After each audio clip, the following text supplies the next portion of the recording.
Good morning, everybody. Happy New Year's Eve to you. Is that something we're supposed to say? Does that work that way, or are we supposed to wait till tomorrow? I don't know how that works. But it's good to see everybody's smiling face. And Mark is back. I don't know if he's in the room right now, but he's in. Oh, there he is, right there.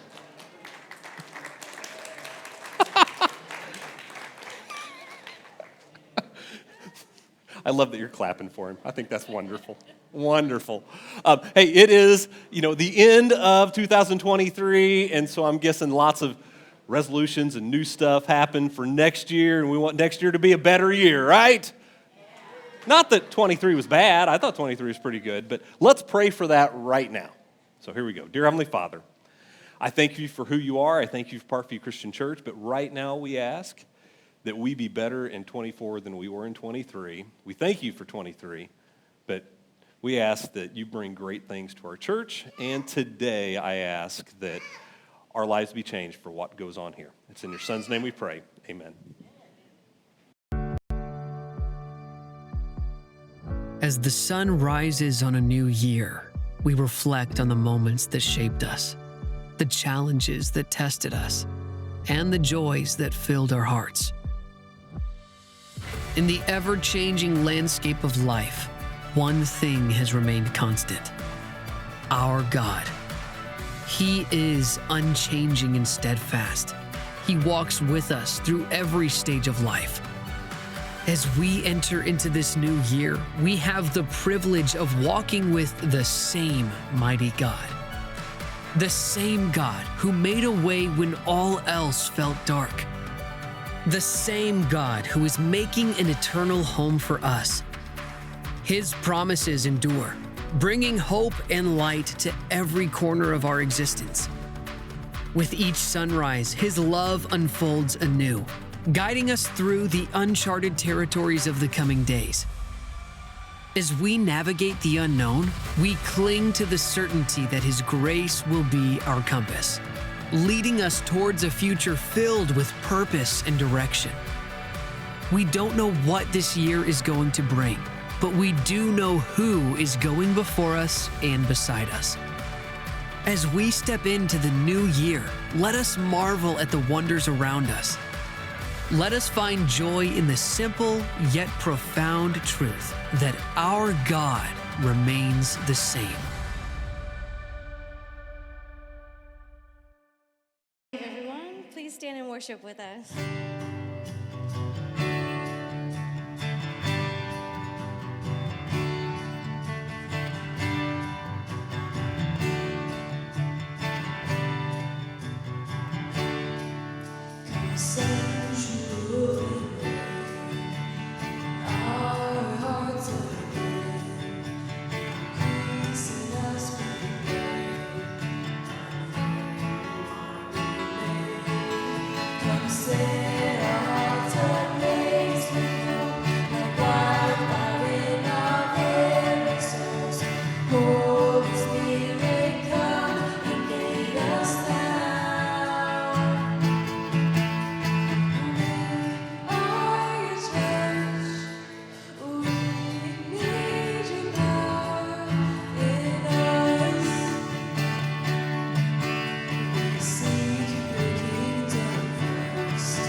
Church on fire, witness nation.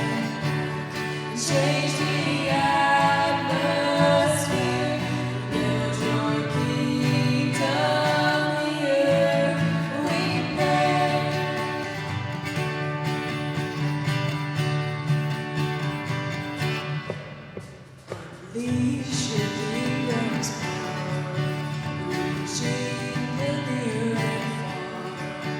The voice of helpless sound, your word changing hearts.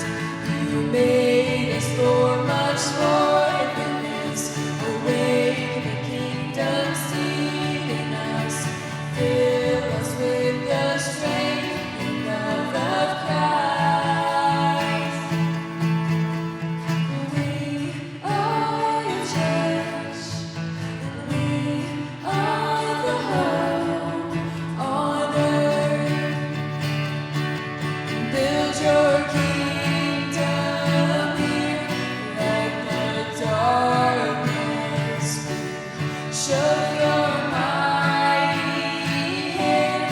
Heal our streets and land. Set your church on fire. Win this nation and change the atmosphere. Build your kingdom here. Build your kingdom here. Let the darkness flee and show your mighty hand. Heal our streets and land. Set your church on fire. Win this nation back. Change the atmosphere. Build your kingdom here, we pray.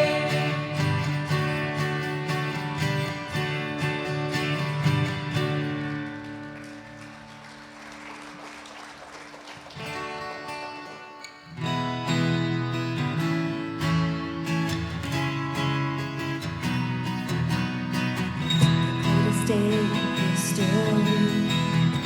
Death is beaten, you have rescued me. Sing it out, Jesus is alive.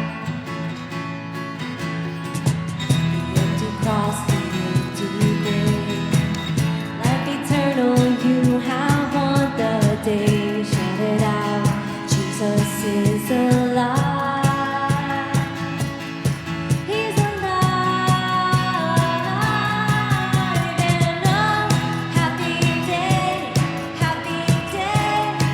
you wash my sin away. Oh, happy day, and I'll never be the same.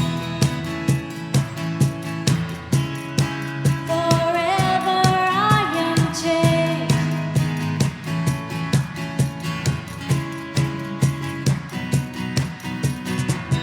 When I stand in that place, free at last, meeting face to face in yours, Jesus, you are mine. In this joy and perfect peace, earthly pain finally will cease. Celebrate, Jesus is alive. He's alive, and oh, happy day,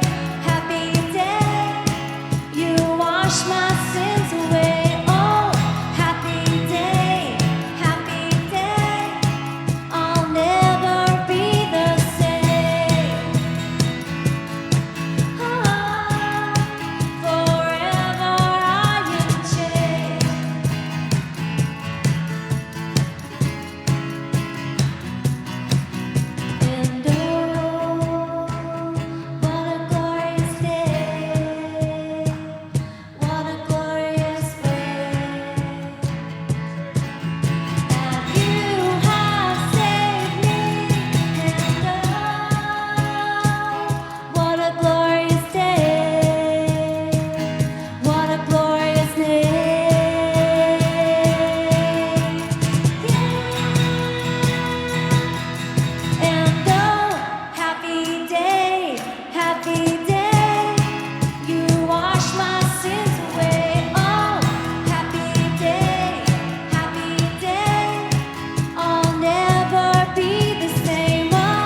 Matthew 6:19 through 21 says, "Do not store up for yourselves treasures on earth, where moths and vermin destroy, and where thieves break in and steal. But store up for yourselves treasures in heaven, where moths and vermin do not destroy, and where thieves do not break in and steal. For where your treasure is, there your heart will be also."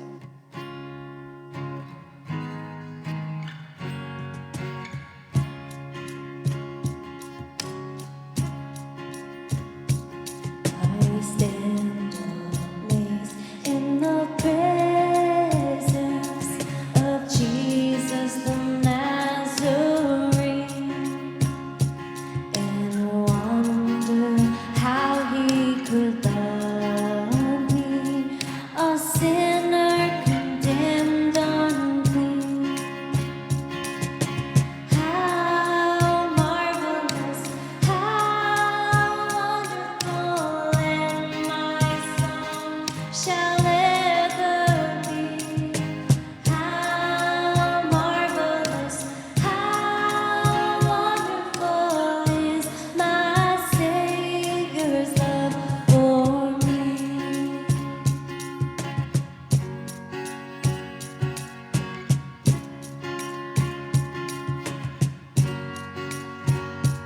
And with the ransom and glory, his face I at last shall see.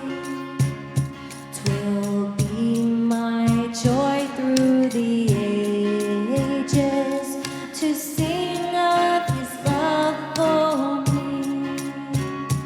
Singing how marvelous, how wonderful, and my song shall ever be. How marvelous, how wonderful is my Savior's love for me.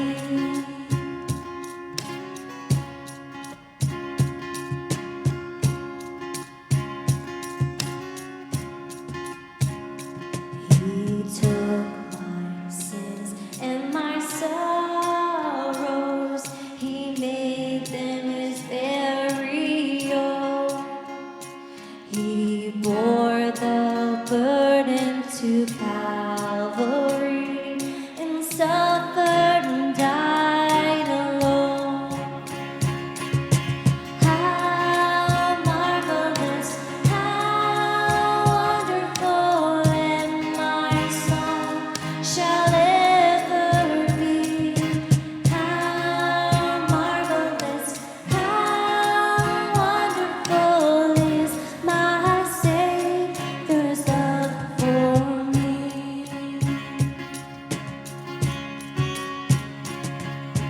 How marvelous, how wonderful, and my song shall ever be. How marvelous, how wonderful is my Savior's love for me. You may be seated. He was despised and rejected by mankind, a man of suffering and familiar with pain. Like one from whom people hide their faces, he was despised, and we held him in low esteem. Surely he took up our pain and bore our suffering. Yet we considered him punished by God, stricken by him, and afflicted. But he was pierced for our transgressions. He was crushed for our iniquities. The punishment that brought us peace was on him, and by his wounds we are healed. We all, like sheep, have gone astray. Each of us has turned to our own way, and the Lord has laid on him the iniquity of us all.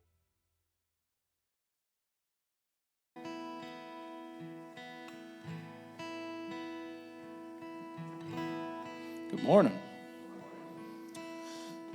So for today's communion meditation, I'm going to talk about technology a little bit. You know, one of the modern marvels of our technology is how it allows us to communicate with other people and to receive information. Grandparents can communicate with grandchildren that are thousands of miles away. We can receive instant instruction on how to do just about anything around the house, on a car, whatever it might be.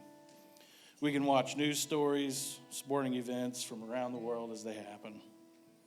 But on the downside of that is that it's a constant exposure to turmoil and tragedy.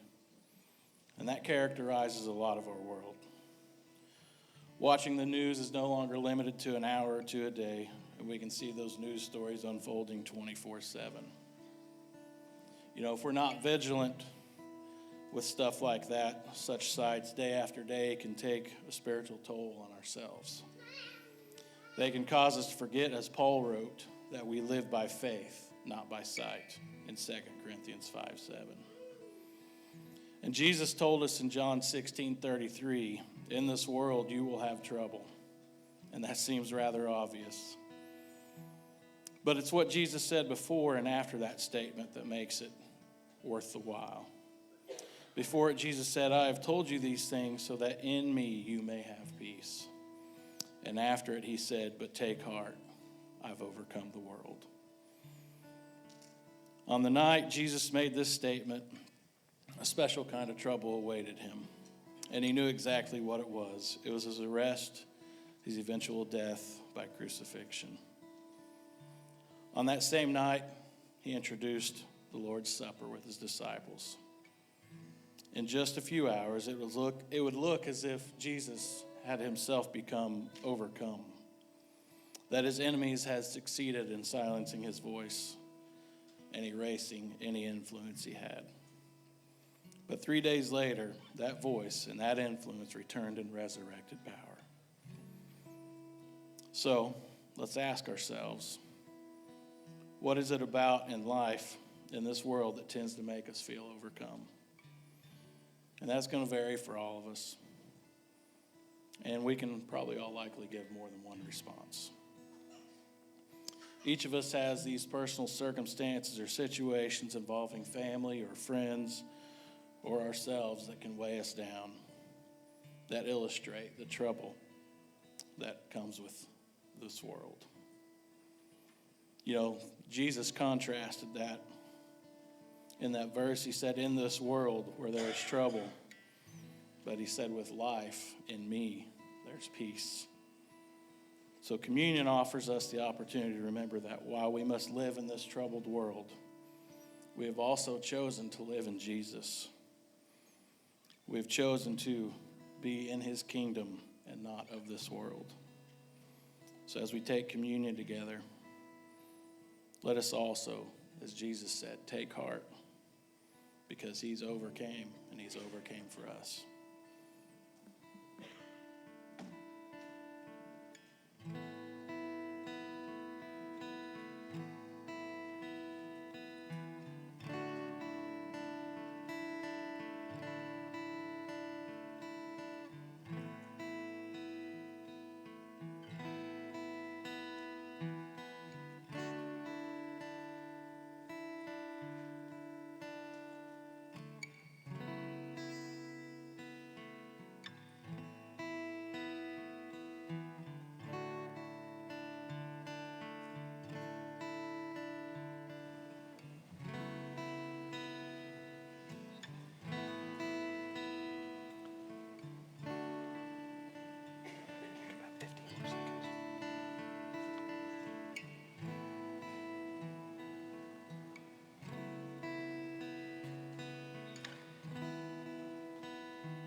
There's the story we know. The King of Kings, born in a lowly manger. But the story we know is There's the story we know. The King of Kings, born in a lowly manger. But the story we know is part of a bigger story. A story that unfolds not just in a stable, but on the stage of history, played out among the stars in the heavenly host. It's a story of cosmic conflict, of good and evil locked in battle, of a victorious king enthroned forever. The story we know reaches Hey, far good morning, beyond everybody. the We'll little get some town lights of here in just a little Bethlehem bit. into every. As we kind of already established, it's New Year's Eve, correct? And I'm guessing that many of you probably have got some New Year's resolutions. Great time to start new, right? Just give those New Year's resolutions. So what I'd like you to do is write some of those down in the bulletin if you have to, all right? So if you have the bulletin. So write those down while I'm kind of doing this intro, but we're continuing with Cosmic Christmas. So all the kids in the house, we're talking about Revelation, red dragons and destruction and all of that. And that's what we've been talking about. Normally when people hear that we're talking about Revelation, I normally get two responses to it. Number one is the response is, you know what, I don't really understand it, so I kind of just want to read the Bible on things that are a little more applicable to me. And you know what? I understand, because we want you reading the Bible, and if that's the case, completely get that. The other response I get is kind of what I talked about earlier, which was, hey, I've read a little bit of Revelation, and it seems terrifying to me.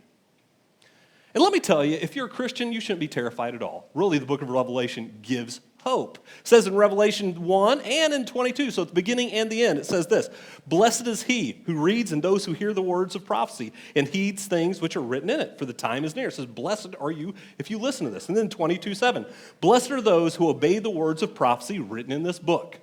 It's supposed to be a book of hope. And so, to begin 2024, what I'd like to do is preach to you a sermon of hope. And what I would like for Parkview Christian Church, for everybody in this room, one of your resolutions to be that we be happier in 24 than what we were in 23. Sound good? All right. Now, here's the thing, though. Being happy, sometimes that's a little problematic, isn't it? Happiest countries in the world. Now, I went to the 2023, which is the happiest countries of the world website, so we know this is factual, okay? What do you think is the happiest country in the world? Finland. So you were close. You were close. And then it goes Finland. Number 2 is Denmark, Switzerland, Iceland, and then Netherlands. Now, I want to tell you why I think this is bogus. You know why, right? There's no warm beaches at any of these places. That website must have been put together by people living in the north, because there's no way they're happier than people on Jamaica, right? Okay. The saddest countries in the world, the ones that struggle the most, are the ones you would expect: war-torn, dealing with infrastructure problems. Number 1 is Afghanistan, Zimbabwe, Rwanda. So where are we? Where's the United States? Number 15. I'd say it's respectable. But I read an article about how we can become happy. Are you ready for this? Okay, I'm going to give you the secret to happiness right now. You ready? Okay, here it goes. This is all you have to do. Pay attention to your kids' education. Exercise your right to vote and to express political opinions. Be tolerant of different viewpoints and different kinds of people. Get yourselves out of debt and save some money. Be mindful of the environment. Eat right. Get enough sleep. Help others. Get married. Go to church. Know your neighbors. Volunteer. Donate to charities. Quit worrying. And then try to be happy. Now, this past week, maybe you tried to be happy by stuffing yourself with Christmas cookies. It makes me happy for a little bit, maybe through presents. But the thing is, in this age of enlightenment, with all we know, science and technology, we should know how to be happy, right? We should have this figured out. But how well have we done in our present circumstances? Have we made progress? Yeah, sure. We've made some progress. We've done well. We have indoor plumbing. Okay, that's a big deal, right? Okay, we have the internet. We have, like what Chris was talking about, we have all those things which makes life so much easier. Technology has helped so much. Our healthcare is better. We have gotten rid of a lot of the atrocities of life. I mean, like slavery is almost non-existent in the United States anymore, not in the world, but we're taking care of some of that stuff, which is great. But let's talk about our ancestors. Were they happier than us, or were they not? I don't know. What do you think? And I'm not talking about your grandparents. I'm talking about your great-great-great-grandparents. Who's gone back on the Ancestry.com? Anybody besides Troy do this? Okay. I respect you for that, Troy. Were they happier than us? You know, they didn't have the money and the stuff that we have. They had less political freedom. They didn't take the vacations we take, right? They didn't have the health care benefits. Their life expectancy was a little bit shorter than us. But were they happier than us? And how would we even figure that out, right? Well, the way we figure that out is by looking at their journal and their diary entries. And do you know what we find when you look at their journal and diary entries? That there was a lot less self-pity, boredom, meaninglessness, I can't even say it, and despair. I don't think anyone would make the case that we're happier than them, but I think there's a lot of people out there that would say, hey, they may have been a lot happier than us. And why is that? Because we have so much more, right? Well, I think this is the point I'm trying to get at, which is the Bible has said from the very beginning, human happiness is not addressed by verifiable investigation, our stuff, our technology, our biochemistry, or our politics, is it? See, those things are great, and they can make our lives a lot easier, which is very true, but they're not essential to our happiness, are they? See, the Bible says the issues that make you happy are deeply spiritual. So what's the Bible tell us about happiness? Now we're going to go to Psalm because I think this is actually a really good blueprint in how to be happy. It says, blessed is the one who does not walk in step with the wicked or stand in the way of sinners, take or sit in the company of mockers, but those whose delight is in the law of the Lord and who meditates on this law day and night. The person is like a tree planted by streams of water which yields its fruit in season and whose leaf does not wither. Whatever they do prospers. Not so the wicked. They are like chaff that the wind blows away. Therefore the wicked will not stand in the judgment, nor sinners in the assemblies of the righteous. For the Lord watches over the way of the righteous, but the way of the wicked leads to destruction. So we read this and we say, you know, as Christians, hey, I should be happy. But if I really know this, why am I not? Because here's the question. Am I a fundamentally and consistently happy person? And if not, how come? So how do we find happiness? Well, this passage tells us 4 things about happiness, and the very first thing it tells us is that happiness is possible. Now, you might be saying, hey, Brian, where did they even talk about happiness there? Well, it said blessed. Blessed is the person, and blessed means joy or fulfilled. And one of the things that I learned, joy, was Jesus, others, yourself, and that's where you find joy, and I think that's good, but too often I think we downplay the importance of happiness and being glad when it comes to being joyful, all right? And so this passage says, very first thing, blessedness is possible. Happiness is possible. And this should be a staggering statement. This should be one of those statements where I say, happiness is possible, and you all say, amen. Hey, you're a lot better than the first service, and I appreciate that. So I might believe some of you. But here's the thing. Do we believe it? And that's where it gets really tough. Now, I tell you, I know a time you did believe it. I want you to go back and think about your very first thought that you ever had. Very first thought. I'm not talking about the first thought this year. I'm talking about the first thought you can ever remember as a little toddler, okay? Because I believe that children, toddlers, you know what they believe? They believe that happiness is it's just natural. It's just something that we have. It's just something that we do. Until parents get a hold of us, right? And they tell us things like, you know what, life is hard. Life is not fair. When you get out of this house, you know what you're going to find? Things are difficult. And so we kind of ping pong between, you know, is that really the way it's supposed to be? It's supposed to be natural. See, I believed that if I'm successful enough and if I work hard enough and I make enough money, that I'm going to be happy. And if I'm not, you know what? I must be doing life wrong. And so then what we see is that the most successful people, the most talented people, the most intellectual people, see, too often what they've come to the terms is that happiness is unachievable. So we have happiness is natural, happiness is unachievable. And what do we do with this? Now, one of the examples I thought would be a good compare and contrast if we use a great work of art. We could use Shakespeare and use its tragedies with its comedies, or we could go to Dumas and Hugo. But I've decided we're going to up this one level from that, all right? We're going to take it to 11. We're going to use one of the greatest pieces of art that America has ever produced, and you watched it this season, and that would be Elf, right? Thank you, world. We have given you Elf as America, right? Now, Elf, if you watched it, you would know that Buddy the Elf, he's got the unbreakable spirit of happiness, correct? And let's compare that to another great American piece of art that happened in 1968, a little before my time, but I remember watching it on Channel 11, KPLR TV in St. Louis, and it was the first movie I watched that the ending had the twist. I'm going to give you some spoilers, all right? But I think there's been enough time. And that was Planet of the Apes. How many people watch Planet of the Apes? Charlton Heston? Hey, yeah, there's a little more of you out there, but how does it end? Okay, dystopian show. As a little kid, it kind of took me. I mean, it was like kind of scarred me for life. Because he's riding his horse on the beach, and he comes across the corner, and he sees the Statue of Liberty all broken up. And he gets off his horse, and he's like, "You maniacs! You blew it all up!" Basically, people are dirt. Life is hard. It's terrible. It's all going to end. And it's not the Planet of the Apes he's on. He's actually on Earth, and that's the big twist. Sorry. Now you don't have to go watch it. But here's the thing.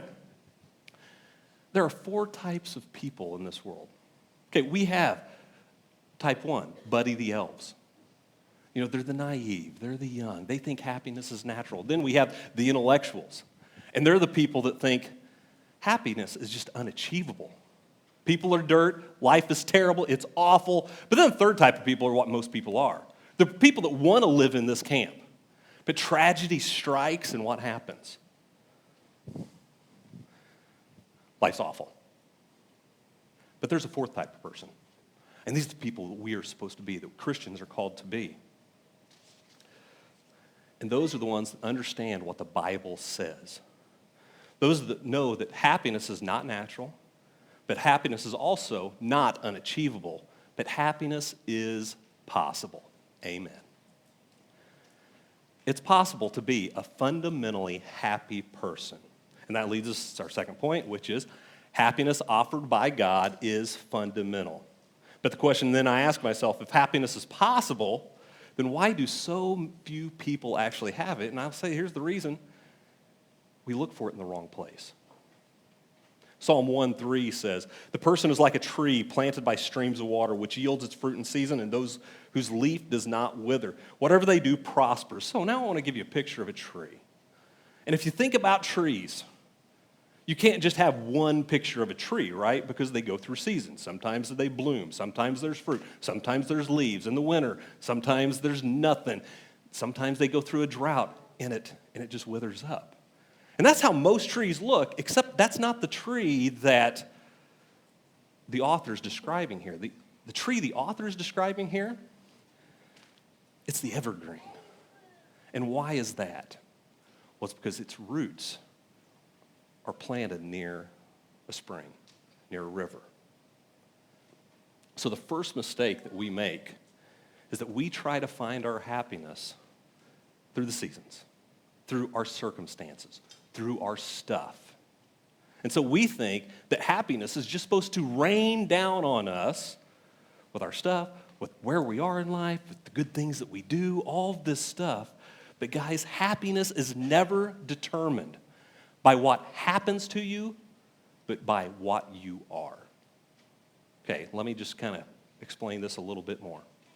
Now, there's an old story saying that says there were 2 men behind prison bars. One saw mud while others saw stars. Now, what's the difference? The difference is not their circumstances, but it's what's inside of them. Okay? We've got a tree here. And you know, it's common sense. But what makes this tree special? It's planted by the stream. It's where its roots go. That's what makes all the difference in the world to this tree. It's not its circumstance. It's not the weather. It's going to experience the weather. It's going to experience the seasons. But what makes the difference? It's planted near the stream. So guys, a Christian is someone that has been rooted into God, not ourselves, not our circumstances, and not our seasons.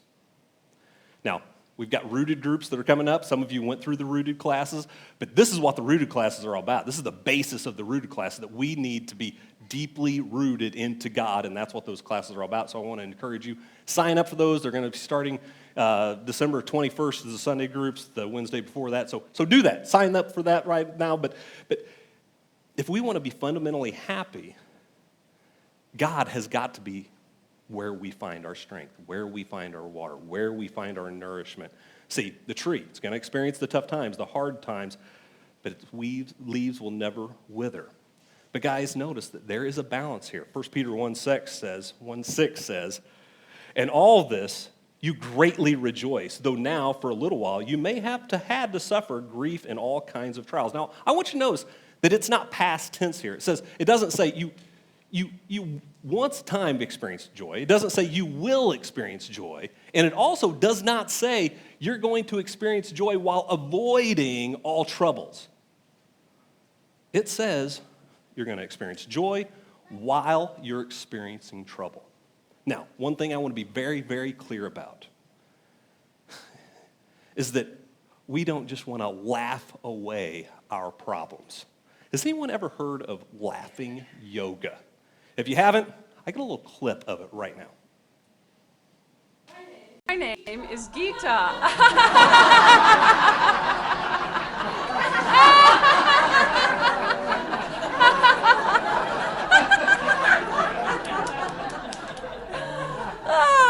And I was diagnosed with Parkinson's disease.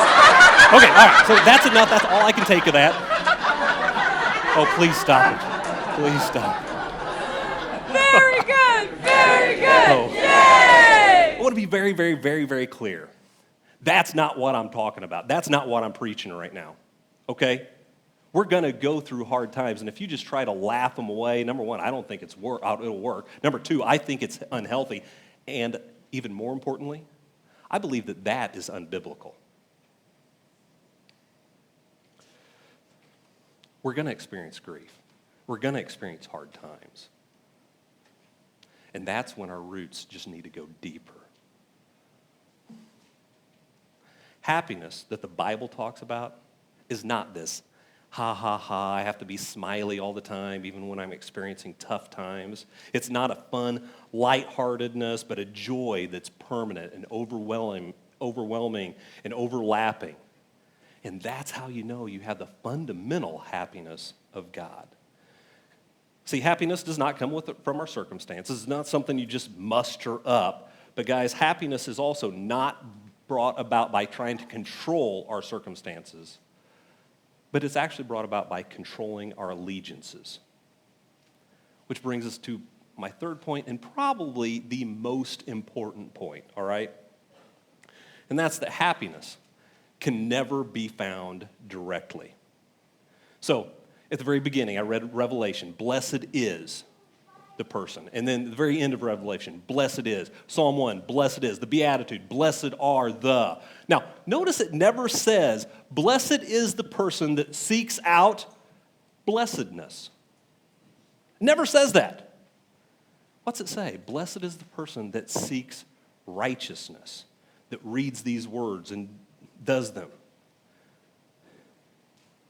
So let's ask ourselves, again, if I know that this is the case, why am I not a happy person? Well, let me ask you this. What are you seeking? Are you seeking happiness or are you seeking righteousness? Because if you seek righteousness, you'll get both. If you seek happiness, you won't get either. Remember when I said that we want to be a happier church in 2024?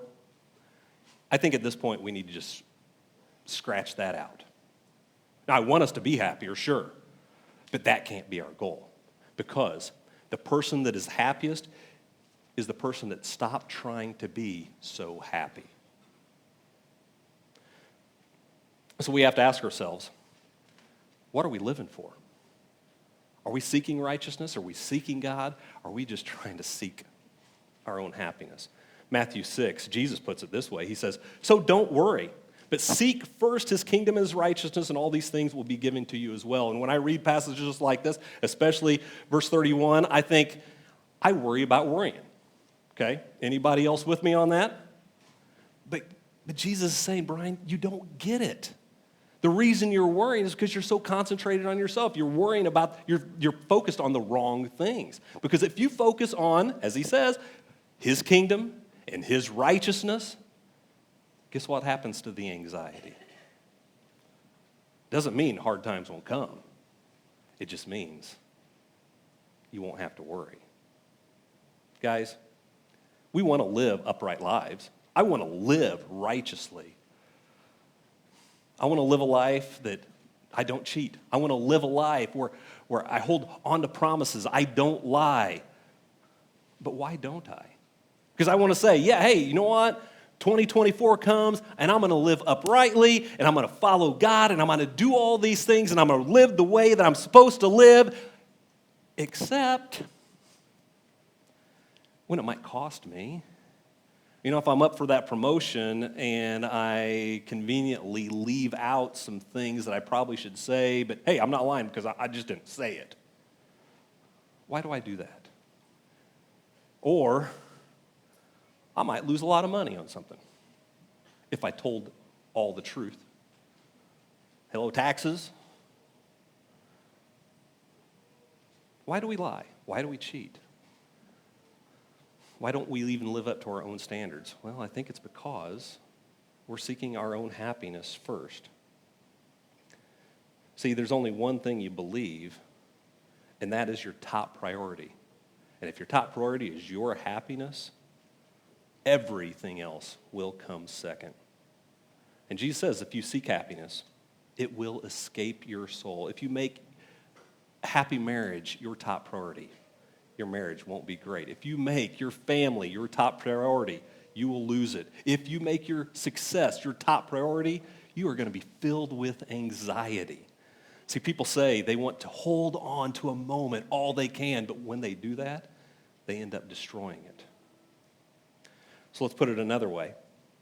Is God committed to our happiness? I'd say, yeah. I mean, he wants us to be happy. I think that's something he would like. But if you come to God with a mindset of, hey, you know what, I want to try this Christian thing out. I think I would like to become a Christian, and you know, it seems like all these other people, they're doing well, you know, they've got their lives together, whatever it might be. I want God to make me happy, so I'm going to try it out. If you're coming to him that way, guess what? You're coming to a false God. You're not coming to God, you're coming to a butler. And then let's just back up a little bit more. Either God exists or he doesn't. And if God, the creator of all things, exists, then guess what? He created you. He created everything you have. He created it all. And if that's the case, he doesn't owe you anything, does he? You owe him everything. And so we come to God in two ways. With that mindset of, I owe him everything. He created me. He gave his son. He did all this. So I'm going to worry about following God and not worry about my happiness. But too often, we come to God and we say, hey, I did these things. I showed up to church. I prayed every day, and so you owe me. How do you know you've come the right way to God? Well, how do you react during those hard times? Do you say, well, I did everything I was supposed to do, so why is life not turning out the way I wanted it to turn out? Well, then you're coming to God as a butler. Guys, the less you are concerned with happiness, and the more you're concerned with God, the fundamentally happier you will be. Guys, happiness is possible. There's a fundamental happiness, and it cannot be found directly. And lastly, happiness is something you choose. Happiness is something you choose. Go back to verse 1, Psalm. It says, blessed is the one who does not walk in step with the wicked or stand in the way that sinners take or sit in the company of mockers.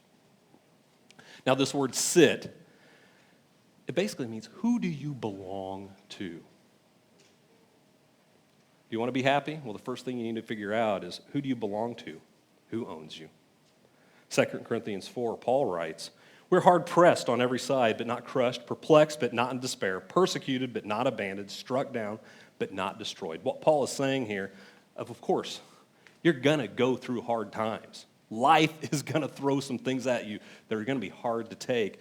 And maybe your career is going great, but then you lose your job.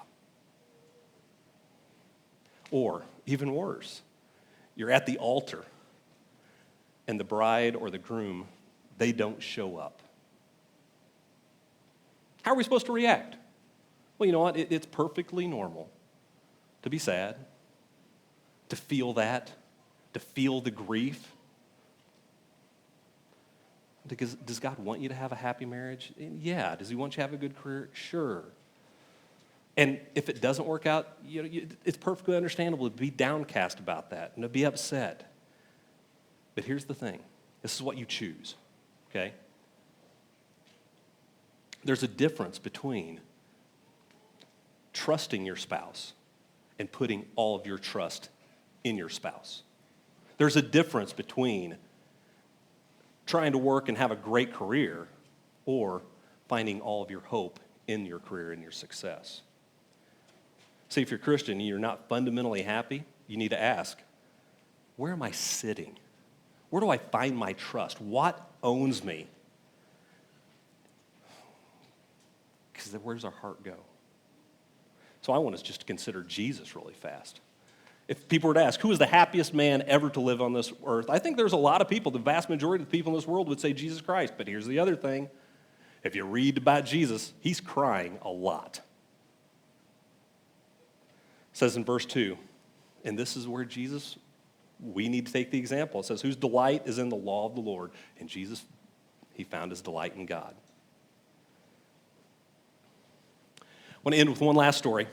And it's a story you probably have heard about, but if you haven't, we're going to talk about the prodigal son. Because here is a guy that was trying to find happiness. So he starts out and he goes to his father and says, hey, you know what, Father, you don't make me happy, but you know what would make me happy? Your money. So why don't you give me what is due me, and then I'm going to go to the city and I'm going to go find happiness. Well, he goes to the city and what happens? He doesn't find happiness. But here's the deal. While he's at his lowest, he realizes, I need to make my father my king. I need to go back because that was better than what's happening here. And so he says, I'm going to be my father's servant, and I'm going to go to him and say, hey, I'm going to do whatever you ask. You are my king. You're my boss from here on out. I'm no longer your son. And as he goes to his father, the father says, hey, no, you're my son. Guys, where are you sitting? Are you sitting in the Father's lap? Because with the prodigal son, the king turns into a father. And that's the message we delight in. You want to be happy for 2024? Well, first and foremost, let's stop worrying about being happy. Let's dig our roots deep. Let's come to God and say, hey, God, I want to sit in your lap. I want to follow you. And you lead us where and what we should be doing. Parkview Christian Church and in our own lives. Would you pray with me? Dear Heavenly Father, I know that you care about us, and I know that our happiness is important to you, God, but I know that our character and our souls are so much more important than that. And so, God, we just have to trust you, and that you may put us through some hard times to work on our hearts. You may put us through some great times, but through it all, Lord, we sit in our Father's lap, and we trust you, and we find our happiness and our delight in you. And it's in your Son's name we pray. Amen. Hey, thanks for worshiping with us this morning. I have a few announcements for you. First off, Wednesday nights will be starting back up for pre-K all the way through high school on January 10th. So if you're in those age groups, be sure to join us right here at the church, January 10th. Also, thank you to all who volunteered in the nursery for our Christmas Eve services. We are very thankful for your help. We are also looking for volunteers for the nursery year-round. The parents will appreciate it. Please consider signing up. Thank you. Hello, church. This is Levi Johnson. I just wanted to pop in and talk to you about the Rooted groups with them starting back up in January. My wife and I were asked to participate in a group, and at first we were a little bit hesitant due to the personal, intimate nature of these types of things, but it was a great experience. We learned a lot. We were able to get new perspectives on some of the things we already knew, but we're able to go deeper into the Word and be more intentional about it. I just wanted to encourage you to take a chance, find a group, and get involved with this. If you have questions or need information, you can talk to Travis Wilcox, Mickey Deming, myself, anybody who's been a part of these groups. Thank you. We are excited to invite you to another round of Rooted groups that are starting up here in January. So if you missed out last time, we want you to sign up and join us to grow in your faith and get connected with other believers. So what is Rooted? They are 10-week small group Bible studies where we're going to meet here at the church on a weekly basis with the intention of growing deeper in our faith and fellowshipping with other believers. It's open to adults, men and women, in all levels of maturity in the faith. So if you're looking to go deeper in your faith and to connect with other believers, we'd love to have you sign up. So if you want to sign up, there are two options for you. There are sign-up sheets out at the Welcome Center. You can sign up for Wednesday nights, which will start January 17th at 5:30 p.m. Or you can sign up to do one during Sunday school, which will start January 20th at 9:30 a.m. And if you have any other questions, reach out to Mickey here or myself. I'm Travis. And like you said, there are sign-up sheets at the Welcome Center just outside the sanctuary. Look forward to seeing you. Have a good day. That's all I got for you guys this Sunday. Thanks for joining us, and we'll see you next week. Bye.